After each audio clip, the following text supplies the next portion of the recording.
Los protagonistas rumbo al 2024. Conozca el panorama del rumbo político de México. Los actores, las tendencias, las opiniones. Todo lo que acontece en torno al proceso electoral.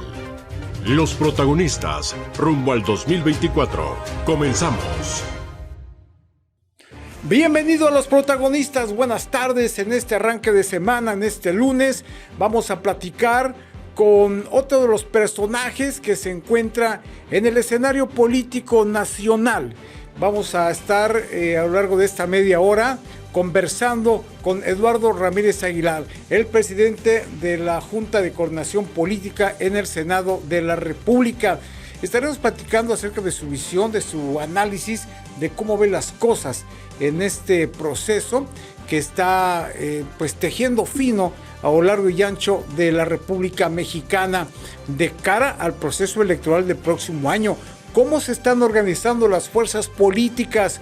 ¿Cómo se están en estos momentos moviéndose cada uno de los personajes, cada uno de los aspirantes a tener esta figura de la candidatura a la presidencia de nuestro país? A lo largo de esta media hora estaremos escuchando sus planteamientos, su visión de las cosas y sobre todo, el pulso que tiene este personaje. Lo invito a que nos acompañe. Esto es Los Protagonistas rumbo al 24.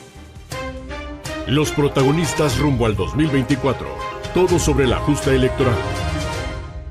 Bien, continuamos aquí en Los Protagonistas rumbo al 24. Les saludo con mucho gusto en este arranque de semana, arranque de mes, con temas importantes. Hemos venido platicando con diferentes personajes de todas las fuerzas políticas. La entrevista hace poquito con Ricardo Monreal, con el senador Torruco, en fin, con varios actores políticos. Y a mí me da mucho gusto saludar al senador Eduardo Ramírez Aguilar, a quien le aprecio mucho que nos reciba en su despacho para platicar de los grandes temas que se dan en estos momentos. Eduardo, buenas tardes, gracias por estar con nosotros. Buenas tardes, Miguel Ángel. Saludo a todo el auditorio que nos está siguiendo por las redes sociales y también que nos están escuchando por la radio. Es un gusto estar contigo como siempre. Hombre, el gusto es de nosotros.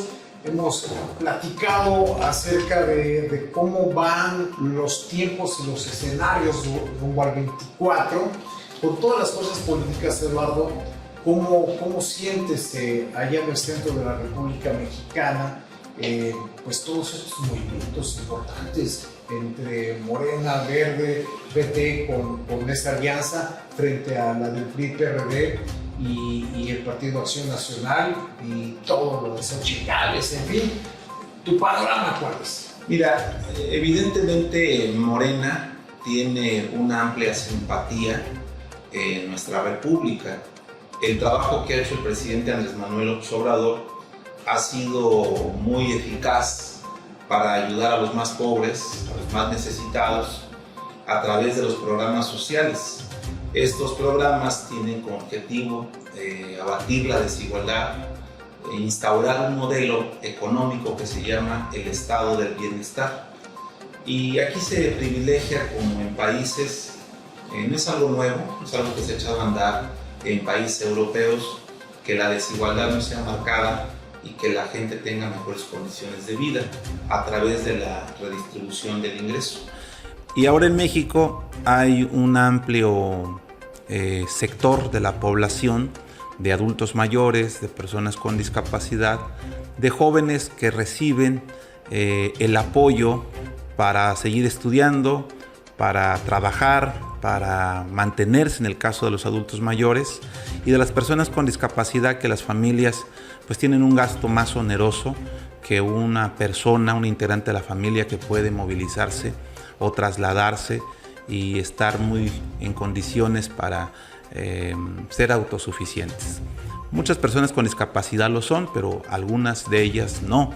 Y entonces aquí viene a ser un apoyo a la economía familiar, y esto refleja una amplia simpatía para Morena. Eso no quiere decir que esté garantizado el triunfo. Lo que sí podemos observar es que dentro de este proceso de selección de quién será el coordinador de la defensa por la transformación de México, quien resulte electo, quien vaya a la cabeza, debe ser un conciliador, un unificador de los propósitos, de los intereses incluso políticos de cada aspirante, de sentir representado su visión de país. Si esto no se logra, puedo advertir, no fracturas, pero poca motivación de otros grupos. Y esto sí sería muy lamentable porque pondría en el escenario en una contienda que aparentemente en este momento se ve ganada de calle contra una oposición que está, desde mi punto de vista, motivada, está con energía, con posibilidades de competir. No están como en algún momento moralmente derrotados, y eso hace que la competitividad sea mucho más fuerte. Hoy lo digo con mucha franqueza, las clases medias en el país, en su inmensa mayoría, tienen simpatías por otra opción política. Ya no te digo las clases económicas privilegiadas por el poder, pues estas definitivamente no acompañan a una aspiración de cualquier integrante de Morena a la presidencia de la República. Ya estamos a casi un mes de la nominación, será el 6 de septiembre, o poco menos, porque se paran las campañas el 26, 27. Ahora, con este resolutivo, si sale la doctora Claudia Sheinbaum beneficiada de la candidatura, deberá sumar el plan de gobierno que ha propuesto Marcelo Ebrard. Deberá tomar en cuenta las propuestas del licenciado Adán Augusto. Si el licenciado Adán Augusto llega a ser el candidato, deberá tener la capacidad de unificar a la corriente de Claudia Sheinbaum, que en su inmensa mayoría son los fundadores del Movimiento de Regeneración Nacional, y a veces no compagina la visión de país entre quienes tienen un punto de vista más radical ante un punto de vista de país más moderado.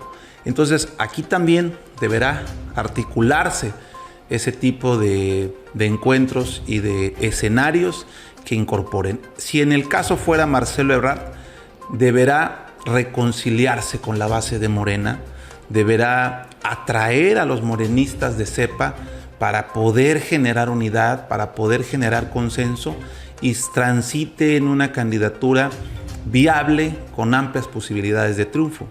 En el caso de los demás, que no voy a entrar a fondo, creo que están en una participación política interesante, pero aquí ya se advierte que van cerrando prácticamente estos tres aspirantes, y dos, desde el punto de vista de las encuestas, dos con amplias posibilidades de alcanzar esta nominación.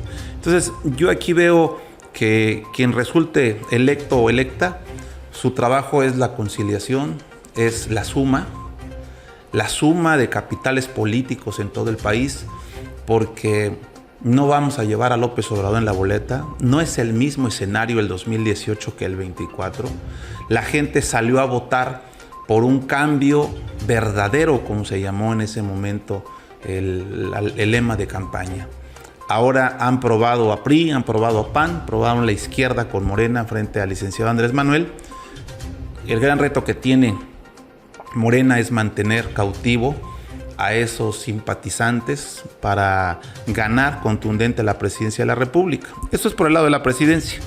Por el lado de las cámaras, yo no creo, y mi punto de vista no debe lastimar a nadie, pero yo no creo que se vaya a ganar mayoría simple, aún con los aliados, es decir, Morena, Verde y PT. No veo cómo tener más de 250 diputados en la Cámara en la siguiente composición de la legislatura. Y eso va a ser un contrapeso real para el Ejecutivo, porque hoy en la discusión del presupuesto pues es un trámite, porque al tener mayoría en la Cámara de Diputados, que es una discusión exclusivamente de ellos, pues sale el paquete económico tal cual como lo envió el presidente y como él lo ha dicho, no se le mueve una sola coma. Eso va a cambiar. Dame un segundito, Eduardo Ramírez Aguilar. Voy a pausa comercial en radio, nos quedamos en redes sociales. Esto es Los Protagonistas rumbo al 24. Regresamos. Los protagonistas rumbo al 2024. Entérate de todo sobre el proceso electoral. Estamos de regreso en Los Protagonistas, platicando con el senador Eduardo Ramírez Aguilar, presidente de la Junta de Coordinación Política del Senado de la República, líder de la bancada de su partido en esta cámara importantísima. Eduardo, la radiografía que acabas de dar es bastante interesante. Me recuerdo el proceso electoral del año 2000, que también fue inédito en la República Mexicana después de 70 años de que el PRI ganaba todo. Los tiempos han cambiado, hemos visto cómo se mueven las fichas, y este proceso que está iniciando, quizás para muchos muy adelantado, se antoja también complicado, como tú lo acabas de decir, porque viene ahora una alianza también muy homogénea, pero muy cuestionada para muchos, como es estar juntos PAN, el PRI y el PRD. Fíjate que esa alianza confirmó solamente una sospecha que se tenía en su momento hasta antes del año 2018, la alianza del PRI-PAN. Se consolida, no debe espantarnos, porque la política es unificar fuerzas para ser competitivos para otras opciones políticas que uno no coincide. Esto es algo natural que se da en el país. No pudiéramos entender incluso la propia conquista, que los tlaxcaltecas no estaban de acuerdo en el tributo ante los aztecas y terminaron aliándose por necesidad y por supervivencia con los españoles, y esto no necesariamente los hace, como los han señalado malamente algunos historiadores, es que traicionaron. No, eran diferentes culturas y civilizaciones y se van uniendo fuerzas para derrotar un enemigo en común. Entonces, digo, desde la parte prehispánica y de conquista hemos tenido muchos ejercicios de esta naturaleza, no debe espantarnos. Lo que ahora confirma es que van a haber dos opciones políticas. Por un lado, Morena y sus aliados, que ya te di mi análisis, y por el otro lado, el PRI y el PAN-PRD, con una alta competitividad en el centro de la República. No me refiero al sur, o sea, es decir, no entra Oaxaca, Chiapas, Guerrero. Tal vez podamos contemplar a Veracruz, Tabasco con esta misma fortaleza. No así Campeche, no así Yucatán, pero sí Quintana Roo. Entonces, son dos estados que tienen variables. El centro de la República se ha caracterizado por ser una sociedad muy informada, porque hay más acceso a la comunicación, al internet, la información fluye más rápido en la metrópoli, y eso hace que sea una sociedad más informada, por lo tanto más politizada. La Ciudad de México, el Estado de México. Si tomamos de referencia el 2021, la Ciudad de México se parte en dos, porque ya había una animadversión de continuar las cosas como estaban sucediendo en ese momento en el gobierno capitalino. Y en el Estado de México, de la misma forma, el PRI y el PAN avanzan arrebatándole espacios que Morena había conquistado en el 18 por la ola López Obradorista. Ese escenario vuelve a reacomodarse en este 21 y las encuestas daban por ganada a Morena por más de 10 puntos. Sorpresa, se pierde la mitad del Congreso local, se pierden la mitad de las alcaldías. El Estado de México recupera el PRI Toluca, Naucalpan PAN, Tlanepantla PAN, Huixquilucan PAN, y es decir, hay un reacomodo de fuerzas políticas que yo empiezo a observar que para el 24 va a repetirse un fenómeno de esta naturaleza, pero con mucho más emoción, con mucho más participación ciudadana. Si nos vamos al norte de la República, Chihuahua lo gobierna Partido Acción Nacional. Si nos vamos a Jalisco, es Movimiento Ciudadano. Si nos vamos a Nuevo León, es Movimiento Ciudadano. Si nos vamos a Coahuila, que abarrotó la elección PRI-PAN-PRD, casi 3-1 fue la contienda. Entonces, los ingredientes del centro de la República, del norte, va a jugar un papel importante y esto va a polarizar al país.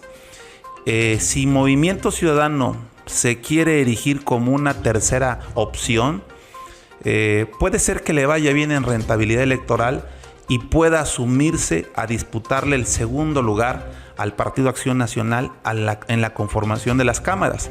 Pero si esto no llegara a suceder, estoy casi seguro, Miguel Ángel, que Movimiento Ciudadano será el partido que más va a avanzar en ganar alcaldías, en ganar congresos locales, en ganar espacios en la Cámara de Diputados y por consecuencia en la Cámara de Senadores. Veo un escenario de dirigentes políticos jóvenes con mucha aceptación en la sociedad civil particularmente. Veo a un Luis Donaldo Colosio, veo a un Samuel García, a un Agustín Basabe, es decir, a una nueva clase política regiomontana que está esperando crecer en el 24 para poder disputar de manera, mira, me estoy adelantando hasta el 30, de manera objetiva y real. Es que así ya mucha gente lo esperaba. Hace 10 meses, Eduardo, de que pareciera la figura de Colosio. Se tardó, pero finalmente ya está en el escenario. Ya está en el escenario. Y ahora parece ser, y todo indica que la candidata del frente será la senadora Xóchitl Gálvez. Xóchitl, te puedo decir que tengo un respeto por ella, pero hay que reconocer algunos atributos que tiene como política que no deben desestimarse. Algunos de mis compañeros y compañeras desestiman esa capacidad política de generar polémica, de generar controversia. Tuvo la habilidad o un chispazo mediático que terminó siendo un gran incendio con el tema del Palacio Nacional, claro. Ir a tocar la puerta de que haya ganado el amparo. Y eso le dio la posibilidad ya no de buscar la Ciudad de México, sino de buscar la presidencia de la República. Y me informan que hay muchos ciudadanos, estuvo en Puebla, que querían irla a ver. O sea, la gente quiere ir a verla, pelea un espacio en los lugares a donde ella asiste. No lo desestimo. Es una mujer preparada académicamente. Es una política que habla como el pueblo de México, con chascarrillo, con desmadre incluso, ¿no? ¿Sí? O sea, es una mujer de calle, de barrio, de que entiende el mismo lenguaje del pueblo de México. Y lo digo reconociendo, ¿no? Puede contrastar con la personalidad de una mujer muy preparada, una gran científica y ahora una buena política, como es la doctora Claudia Sheinbaum. Se advierten dos mujeres que llevarán en la contienda a la presidencia de México. Si me preguntas cuál es mi deseo, pues mi deseo es que Morena triunfe, pero había que hacer un análisis muy objetivo en el centro de la República y en el norte particularmente. Veo una contienda en este momento de dos. Si Movimiento Ciudadano asume sumarse al Frente Amplio, bueno, pues aquí en términos numéricos, electorales, esto puede cambiar el curso de la historia. Dame un segundito, regreso enseguida aquí a Los Protagonistas, vamos a radio en pausa y nos quedamos en redes sociales. Las elecciones se acercan, conoce a los protagonistas rumbo al 2024. Estamos de regreso ya en la recta final de Los Protagonistas, en esta charla con el senador Eduardo Ramírez Aguilar, con un análisis bastante interesante de lo que está sucediendo en el país. Me acuerdo, Eduardo, cuando Pedro Asparamella fue a visitar a don Fidel Velázquez ahí en la CTM y todo el mundo, ya eran los días previos a elegir al candidato a la presidencia de la República. Y bueno, pues en el famoso chacaleo con los reporteros le preguntábamos a don Fidel Velázquez, ¿economista o político, don Fidel? Se quedó callado y dice, México necesita hoy otra cosa, no solamente un economista o un político. Lo estamos viendo hoy, ¿no? Fíjate que ya que tomas de referencia la historia de los grandes líderes políticos y sociales de este país, a mí se me asemeja el gobierno del presidente López Obrador como el gobierno del general Lázaro Cárdenas, que dentro de su gabinete tenía a varias fichas. Dentro de ellos tenía al secretario de Comunicaciones y Transporte, su paisano, el general Francisco J. Múgica, y un hombre de izquierda, ateo, con principios de mucha claridad para el país en términos de la expropiación petrolera, de explotar esos recursos naturales en beneficio del pueblo de México, la creación del Instituto Politécnico Nacional. Tienen una visión de país de mucha igualdad. Mientras que por el otro lado estaba con una gran presencia el ejército, venían de la posrevolución, en la consolidación del gobierno cardenista estaba el entonces secretario de la Defensa Nacional, el general Ávila Camacho, poblano de Teciutlán, con una fuerte presencia al interior del ejército, que sigue siendo muy fuerte, pero en aquella época era mucho más fuerte, con una buena interlocución con la Iglesia Católica, con el cardenal, con los obispos, con una buena relación con el sector económico mexicano e incluso con algunos sectores económicos extranjeros que tuvieron que retirarse después de la expropiación. Se les liquidó, por cierto, no se les expropió a precio cero, sino se les expropió con una buena cantidad que da un resolutivo la Suprema Corte de Justicia, es decir, imperó la Constitución y la ley. Pero el general Ávila Camacho tenía todos estos atributos, mientras que el general Francisco J. Múgica decía que era ateo, que nada con la iglesia, que el ejército debería ya quedar a cuidar solamente alguna invasión a la patria. Él era un sindicalista, tenía una enemistad o una diferencia de país con Vicente Lombardo Toledano. Este personaje se levanta un día y dice, en alusión a tus palabras: México no necesita a un miembro del sindicato de la clase trabajadora. Imagínate. Necesita unidad nacional, y eso no lo representa Francisco J. Múgica. Él polariza aún más el país. Y entonces quien vio la posibilidad de que lo abrazaran los sectores trabajadores, agrarios, económicos, políticos y las estructuras del poder al interior del gobierno federal, pues fue el general Ávila Camacho. Claro. Entonces, si llevamos ese proceso de selección a la actualidad, quien trae una buena relación con el gobierno de los Estados Unidos, ¿quién es? ¿Quién trae una buena relación con las clases medias? ¿Quién trae una buena relación con el sector económico? No voy a dar nombres, lo dejo ahí al análisis.